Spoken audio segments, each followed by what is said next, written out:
वारकरी प्रस्थान त्रयी सेवा समिती पुणे आयोजित पंचमवेद संत तुकाराम गाथा हस्तलिखाण उपक्रम 2024-2025। मी वर्षा विष्णू नेमाडे, संत गार्डन चिंचवड D203।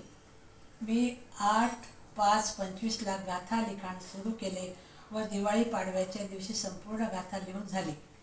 मला गाथा लिहिण्याविषयी मैत्रिणीकडून कळले, तसे मी वही आणून दिनांक 8/5/25 ला गाथा लिहिण्यास सुरुवात केली आणि दिवाळी पाडव्याच्या दिवशी म्हणजे दिनांक 23/10/2025 बुधवार रोजी संपूर्ण गाथा लिहून झाली। मला गाथा लिहिताना मनाला चांगलं वाटलं। लहानपणी आईच्या तोंडून हरिपाठ ऐकत होते, लिहायचे आहे म्हटल्यावर आनंद झाला।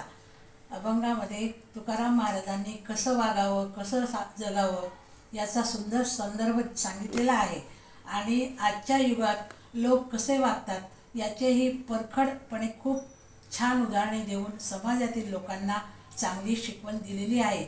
जे प्रचलित नेहमी ऐकण्यात येणारे अभंग किंवा कीर्तनातून ऐकलेले अभंग कळतात, पण खरं सांगते तुकाराम महाराजांच्या काळची मराठी भाषा म्हणजेच काही अभंगातील शब्दांचे अर्थ मला कळत नव्हते।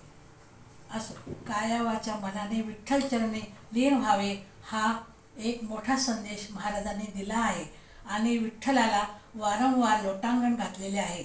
मुखी नाम हाती मोक्ष, वैष्णवांचा माल खरा हे प्रत्यक्ष महाराजांचे उदाहरण असून मला लिहिताना समाधान आणि शांत वाटलं।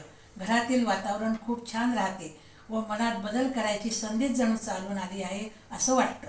वारकरी प्रस्थान त्रयी समितीचे खूप खूप धन्यवाद। ज्यांनी हा उपक्रम सुरू केला, जांभूळकर महाराज त्यांचे धन्यवाद। मैत्रिणींचे पण धन्यवाद। जय श्रीराम कृष्ण हरी, श्रीराम कृष्ण हरी।